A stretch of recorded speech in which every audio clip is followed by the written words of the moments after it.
Iniciamos esta 11ª lección leyendo el texto central de toda esta semana, Salmo 84:2. Anhelo y ardientemente deseo los atrios del Señor. Mi corazón y mi carne cantan al Dios vivo.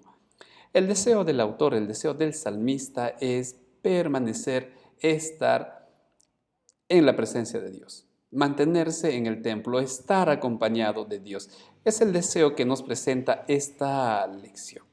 Aunque el título personalmente a mí me llevó a pensar otro punto, pero bueno, vamos a tratar de redondear la idea. El anhelo de Dios para Sion es el título de esta lección. Y personalmente, como ya mencioné, no encontré tanta justicia entre el título y el contenido. Lo que noté es más las bendiciones de estar con Dios, las bendiciones de buscar su presencia. En fin, esto vamos a desglosar en los objetivos de este estudio. Si hay alguna apreciación de su parte, voy a estar agradecido si pueden escribir algo en los comentarios.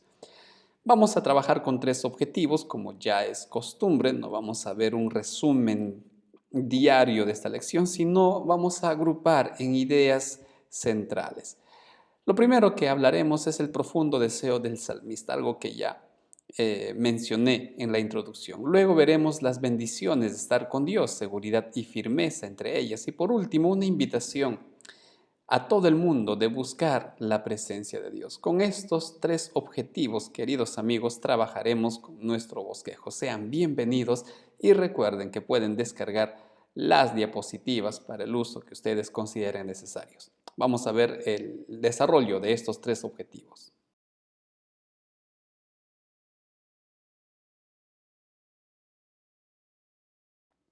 Hablemos del profundo deseo que tiene el salmista de permanecer en la presencia de Dios.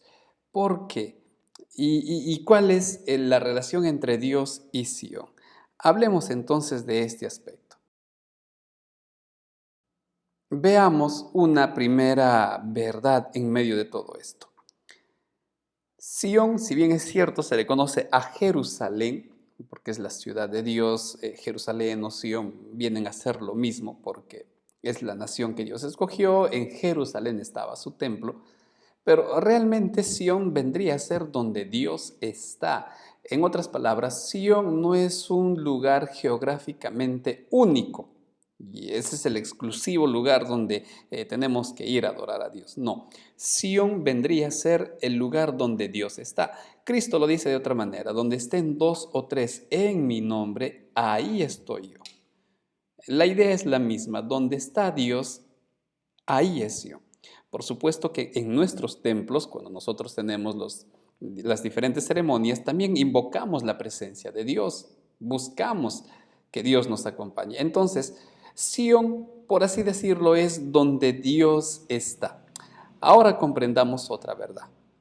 Nosotros nos encontramos en una marcha hacia la tierra prometida, en un sentido figurado, por supuesto. Utilizamos la figura del pueblo de Israel que caminaba desde Egipto hacia la tierra prometida en Canaán. Y nosotros nos encontramos, por así decirlo, en ese viaje hasta que el Señor vuelva y nos lleve al lugar que Él está preparando. En este peregrinaje, lo que nosotros deberíamos de buscar es la presencia de Dios, tal como leímos en el texto central: anhelo estar en tu presencia. Queridos amigos, esto no lo conseguimos cuando voy a la iglesia únicamente. A veces solemos expresar: vamos a la iglesia a encontrarnos con Dios, voy a ir a la iglesia a encontrarme con Dios. Cuando lo ideal es que tú salgas de tu casa ya acompañado por Dios, que tú invites a tu vida desde los primeros minutos que tú te despiertas, invites a Dios y salgas de tu casa con Dios. Entonces, recuerda, Sion es donde Dios está y nosotros deberíamos de anhelar la presencia de Dios. Esto lo entendía el salmista y los autores de los salmos, que proporcionaba una felicidad inconmensurable, una felicidad que no puede venir de los bienes terrenales. Y vamos a ver aquí 3 razones. La primera es porque alababan a Dios. Y, apreciado amigo, adorar a Dios es disfrutarlo. Adorar a Dios produce felicidad, gozo en el que lo hace. Y ellos reconocían esto. ¿Cómo quisiera estar en tu presencia, Señor, para alabarte y gozarme en los cánticos y gozarme en la alabanza? Y es que eso se obtiene cuando uno adora a Dios. En segundo lugar, son fortalecidos. Salmo 84:5. Su gozo, su bienestar, su paz mental, su paz emocional no proviene de fuentes terrenales, no dependen del poder terrenal, ellos dependen de Dios y la fortaleza la encuentran en Dios. Por eso es que nosotros también deberíamos anhelar estar en la presencia de Dios y por supuesto aprendían a confiar en Él. Eso se traduce en una vida de obediencia y una vida bendecida. Si oyes mi voz y confías en mí, entonces vas a ser bendecido. Por estas razones, y por supuesto que podemos enumerar muchas más, es que los autores de los salmos anhelaban la presencia de Dios y es algo que nosotros también deberíamos anhelar, deberíamos desear. Al mismo tiempo, había una afirmación que la lección resaltaba. En este peregrinaje decía, cuanto más avanzamos, más fuerzas recibimos de Dios. Lo contrario a hacer una rutina netamente humana, cuando nosotros caminamos hacia cierto lugar que es lejos, a medida que nos vamos acercando a nuestro destino, las fuerzas se van agotando, las fuerzas nos van abandonando. Sin embargo, en la caminata hacia esta patria celestial, Dios promete todo lo contrario. Cuanto más camines, más fuerzas te voy a dar. Cuanto más marches, te vas a dar cuenta que dependes de mí, confías en mí, disfrutas estar conmigo y vas a obtener fuerzas, porque las fuerzas no vienen del hombre, no vienen del poder terrenal. Recuerda eso, las fuerzas vienen de Dios. Entonces, apreciado amigo, por esto los autores de los Salmos anhelaban estar en la presencia de Dios y espero que también sea nuestro deseo, sea tu deseo el día de hoy, en este momento, estar en la presencia de Dios. Vamos a ver qué otras bendiciones uno encuentra cuando permanece al lado de Dios.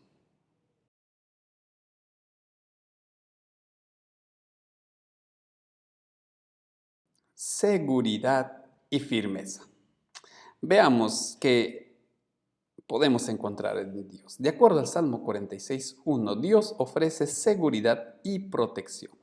En este capítulo, en el capítulo 46, se contrasta la seguridad que ofrece la presencia de Dios en comparación al caótico mundo en el cual vivimos. Miren, no vamos a limitar esta parte únicamente a la seguridad física, es decir, si yo estoy con Dios, mi casa no se cae, si yo salgo con Dios, a mí no me roban, si yo vivo con Dios, no me va a pasar ningún mal, eso Dios no ha prometido. Entonces, pastor, ¿a qué se refiere con la seguridad y la protección o de qué seguridad está hablando? La seguridad de que Dios va a cumplir sus planes. Dios va a cumplir su propósito en nosotros. Bueno, acá debería aparecer su pueblo. Su pueblo saldrá vencedor. Bueno, si lo tomamos en el lenguaje figurado de Pablo, se puede entender como su cuerpo, su pueblo saldrá vencedor. Vamos a enfrentar luchas y tribulaciones, pero no nos van a derrotar. Es más, algunos podremos perder la vida, pero nuestra victoria, nuestra salvación estará segura. Y cuando Cristo vuelva, recibiremos aquella corona incorruptible. A esa seguridad se refiere en primer lugar. Por otro lado, querido amigo, si el Señor quitara su protección de nuestra vida, si el Señor quitara los ángeles de tu vida, el enemigo te haría pedazos en segundos. Y bueno, sería tal vez en segundos. Te haría la vida miserable. El sufrimiento al cual estaríamos sometidos sería indescriptible. Sea lo que sea, en este mundo caótico, gozamos de la protección de Dios. Entonces, cuando la Biblia nos dice que hay seguridad y firmeza en Dios, se refiere en primer lugar a que tu salvación se mantiene segura. En segundo lugar, el Señor sí acampa alrededor de sus hijos. Por eso es que el enemigo, a través de los poderes terrenales, busca destruir al pueblo de Dios, busca destruir a los hijos de Dios. Y ahí se cumple las promesas que leímos en esta lección, Salmo 125. A pesar de tantos ataques que nosotros vamos a ir recibiendo, sus hijos, su pueblo se mantiene firme como los montes, explicaba. Firmes como los montes que rodeaban a Jerusalén de una forma maciza y segura. Así permanecerán quienes confían no en sus fuerzas, sino en las fuerzas de Dios. Entonces, apreciados amigos, la seguridad en primera instancia es esta, la seguridad de encontrar salvación, refugio, consuelo, esperanza en Dios. Nos mantendremos firmes por muy bravo que sea la situación, por mucha braveza que presenten las aguas, como dice el Salmos 43, 46. Vamos a estar firmes porque el que sostiene nuestra vida es Dios y esto permite vencer una tentación. El Salmo 125, 3 y 4 advertía con no actuar igual que los impíos, porque aparentemente ellos son vencedores, aparentemente ellos tienen y gozan de inmunidad ante los juicios humanos sobre todo, y pareciera que va bien y nosotros vamos siendo derrotados. Y este salmo nos advertía, no actuemos, no te sientas tentado a actuar como actúan los paganos, como actúan los impíos. Al contrario, confía en Dios, confía en sus planes, pero esta confianza, querido amigo, va a ser posible si tú permaneces al lado de Dios, si tú anhelas su presencia. Y dentro de los planes el Señor pues ha prometido destruir al pecado. Voy a destruir al pecado. Voy a destruir todo lo que causa dolor. Voy a destruir a Satanás. Dios va a poner fin a todo este dolor. Y va a destruir no únicamente para decir, miren, lo destruí, sino la destrucción prácticamente es una renovación. Lo que el pecado dañó, Dios lo va a restaurar, pero para ello es necesario que el pecado sea destruido. Y tristemente, si yo vivo abrazado a mi pecado, Dios no lo quiere, pero seré destruido. Entonces es mejor escondernos en Dios, es mejor buscar su seguridad, su protección, es mejor que Dios mantenga firme nuestra vida y no ser destruidos. Bendiciones de estar, bendiciones de anhelar la presencia de Dios. Vamos a ver ahora nuestro último objetivo.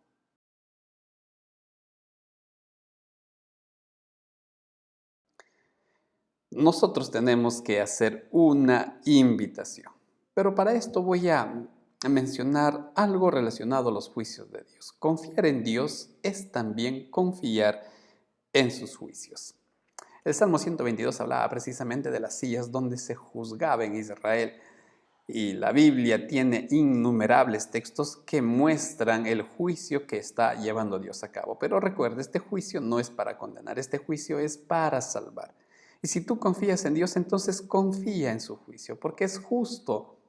Y si tú aceptas el perdón que es inmerecido, entonces vives en paz con Dios. Esa es una gran noticia del juicio. Si tú has confesado tus pecados, si tú te has arrepentido, entonces estás viviendo en paz con Dios. ¿Qué significa esto? Que estar en paz con Dios es la base para vivir en paz y estar en paz con los demás, con los hombres. El hombre busca la paz de muchas maneras y no la encuentra. La ONU se creó precisamente con ese propósito, para velar por la paz en el mundo, y no lo consigue. Porque la paz, querido amigo, no es un don, no es un fruto humano. La paz es un don divino y solo lo vas a obtener si tú estás con Dios, si tú has confesado tus pecados y has aceptado su perdón. Qué tremenda bendición de estar en la presencia de nuestro Señor. Ahora, cuando tú vives en paz con Dios, cuando el Señor comienza la obra de limpiar, de transformar tu corazón, porque el perdón de Dios es un perdón restaurador, ocurre un cambio en mi forma de ver al mundo, va a ocurrir un cambio en mi cosmovisión del mundo. Ya no voy a observar a las personas como mis enemigos. Si me han hecho daño, si he sufrido por acción del ser humano, lo normal es que los vea como amenazas. Y es más, el hombre incita la venganza, pero cuando tú estás en paz con Dios y automáticamente vas a vivir en paz con los hombres, no vas a verlo como tus enemigos, sino como personas que necesitan salvación. Los vas a ver con compasión, con misericordia. Y aquí viene precisamente esta invitación a la cual quiero enfatizar. El Salmo 122 hablaba de la oración. Ora por la paz del lugar donde vives. Ahora, miren acá, no es una oración y tú te quedas pasivo esperando, Señor, por favor, da paz al lugar donde vivo y punto. Tú tienes que hacer tu parte. ¿Cómo encontraste tu paz? ¿De qué forma tú hallaste la paz? Entregando tu vida a Dios, aceptando su perdón. Entonces, si tú estás orando por la paz del lugar donde estás viviendo y te quedas de brazo cruzado, ¿cómo van a conocer esas personas la paz que tú tienes? En otras palabras, si tú no les anuncias de las buenas nuevas de Dios, entonces no van a encontrar esa paz. Tú tienes que invitarlos a reconciliarse con Dios. Tú tienes que invitarlos a experimentar esa paz. Posiblemente no van a escucharte, posiblemente algunos por cortesía te aceptarán, otros te van a rechazar, pero querido amigo, también habrá quienes te van a agradecer, también encontrarás personas que llorarán con lo que tú les compartes, te agradecerán a Dios. Tú no lo vas a saber hasta que tú hagas ese trabajo. Tenemos una invitación que hacer. Anhelas la presencia de Dios, pero sabes, y de repente aquí se aplica el título de la lección. ¿Cuál es el anhelo de Dios? El anhelo de Dios es estar contigo. El anhelo de Dios es estar con tu vecino. El anhelo de Dios es estar con tus compañeros de trabajo. El anhelo de Dios es estar con esa persona que dañó tu vida o que hizo sufrir a tu familia. Ese es el anhelo de Dios y nosotros somos los canales para que las personas conozcan a ese Dios de amor. Vamos a ver brevemente el resumen entonces de estos 3 puntos que nosotros hemos visto en nuestro bosquejo. Resumiendo, diremos, debemos anhelar caminar en la presencia de Dios, en la compañía de Dios. Su presencia nos dará seguridad y firmeza en medio de un mundo caótico. Y por supuesto, oremos por la paz, compartamos con otros la bendición de morar en la presencia de Dios. No te quedes callado, querido amigo. Tú tienes que trabajar. Vamos a ver ahora la parte final de este bosquejo.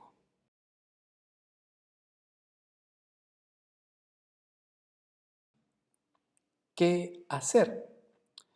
A estas alturas creo conocemos la decisión que debemos tomar, anhelar la presencia de Dios, la compañía de Dios. Sin embargo, es común que nosotros posterguemos esto. Sí, sí, sí, pero todavía no. O lo peor, no, yo sí estoy en la presencia de Dios, pero vivo a mi manera. Eso no es estar en la presencia de Dios. Ante ello, decide ahora vivir bajo su presencia. Ahora, no después, no mañana, ahora.